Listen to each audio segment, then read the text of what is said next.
Ny mpamily atao amin'ny bazy Jésus-Christ dia zao no andrasana ny mpamily raha ohatra ianao te ho mpamily atao amin'ny bazy Jésus-Christ. Miantoka ny fidiran'ny firindran'ny dian'ireo mpandeha manomboka hatramin'ny fifidianana ny tapakila ka hatramin'ny fidinana ny fiara. Izany hoe rehefa mividy tapakila ny mpandeha ka hatramin'izy midina ny fiara vita ny diany dia miantoka an'izay ny mpamilin'ny bazy Jésus-Christ sarina. Ny faharoa dia ny familiana sy ny fikojakojana ny fiara. Ireo anankiroa izany dia miverina toy izao ahoana ny atao inona ilay atao amin'ny fomba ahoana, aiza dia isaky ny inona.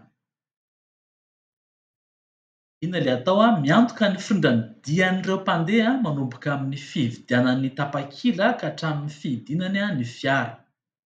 Ahoana izany manaraka ny instruction service aux passagers ligne bazy Jésus-Christ Sarl. Misy instruction izany hoe izao daholo ny atao dia arahana tsara izay afa-po tsara ny mpandeha dia izay vao tapitra ny opération rehetrarehetra. Mialoha, mandritra ary aorianan'ny dia. Ny faharoa dia mamily ny fiara sy mikojakoja ny fiara. Dia misy koa instruction conduite et entretien de véhicule bazy Jésus-Christ Sarl. Arahana tsara daholo izay voalaza ao ahoana ny fomba fitondran'ny tômôbilina ny fiara ampiasain'ny bazy Jésus-Christ, ahoana ny fomba fikojakojana fiara amin'ny bazy Jésus-Christ eny ambony volant, mandritra ny dia, mialoha, mandritra aorianan'ny dia.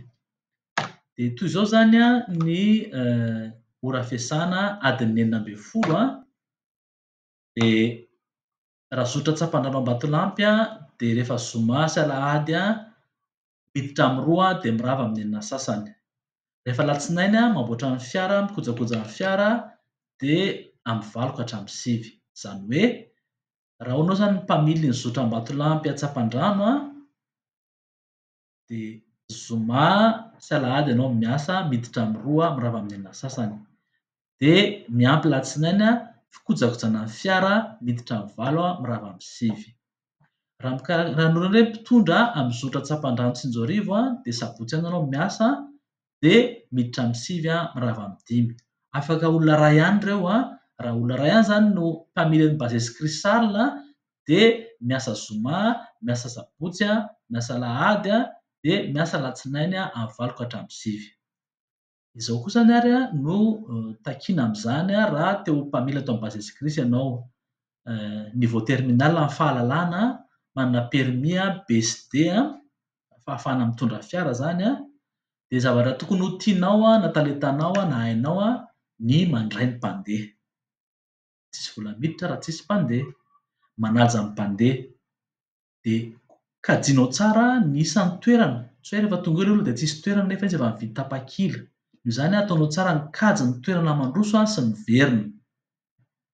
Dia mamily fiara, diovinao tsara ny fiara, alaminao tsara dia kojakojainao tsara ny fiara satria ilain'ny mpandeha izany ianao koa manaja ny asanao.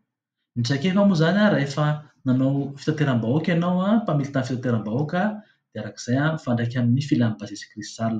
Dia miandry anao bazy Jésus-Christ Sarl dia mirary soa.